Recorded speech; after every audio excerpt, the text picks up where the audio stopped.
سنا ہے کہ رات میں یا گھر میں شیشہ ٹوٹ جائے تو بہت اچھی بات ہوتی ہے. تو یہ سب بیکار باتیں ہماری وہ خواتین کی باتیں ہیں جی. یہ ٹوٹ جائے تو ایسا ہو جائے گا, یہ ہو جائے تو ایسا ہو جائے گا. یہ بالکل غلط ہوتا ہے. اس کے کوئی مطلب شرعی حیثیت نہیں ہے. اگر اچھا ہوتا تو میں نے ویسی مزاحن یہ بات کی تو پھر آپ پتھر لے کے سارے گھر کے شیشے توڑ دیں, بہت اچھی بات ہے. اگلے آئے پھر توڑ دیں تاکہ برکت ہی برکت ہو. تو ایسا نہیں ہوتا ہے. اس قسم کی چیزوں کی طرف توجہ نہ کریں. بات وہی ہے کہ ہمارا آج کا مسلمان شارٹ کٹ چاہتا ہے. وہ چاہتا ہے بغیر محنت کے مجھے بہت زیادہ مل جائے. وہ ایسی چیزوں کو تلاش کرتے رہتے ہیں. اب انہیں کہیں کہ شیشہ توڑنا چھوڑ دو, آپ نماز پڑھیں, قرآن پاک کی تلاوت کریں, آپ گناہ سے بچیں. اوہو مصعب اتنا مشکل کام, کیوں نہ شیشے توڑ کے برکت حاصل کریں.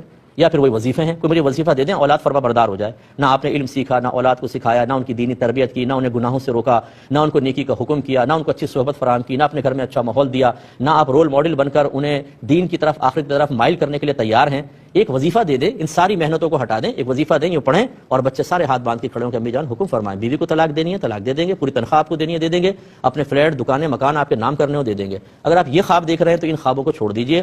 ہر چیز کا وظیفہ نہیں ہوتا ہے. نہ ہمارے نبی کریم صلی اللہ علیہ وسلم نے ہر چیز کو وظیفوں سے حاصل کرنے کی ترغیب دی ہے. اگر یہی ہوتا تو قرآن و حدیث کو بند ہی کر دیں پھر, کیونکہ ان میں تو ایسی تعلیمات ہیں جن پر عمل پیرا ہونا ہوگا. تو خلاصہ کلام یہ ہے کہ اس طرح کے توہمات سے آپ بچیں, اچھی تعلیم حاصل کریں اور اس کے تقاضے کے مطابق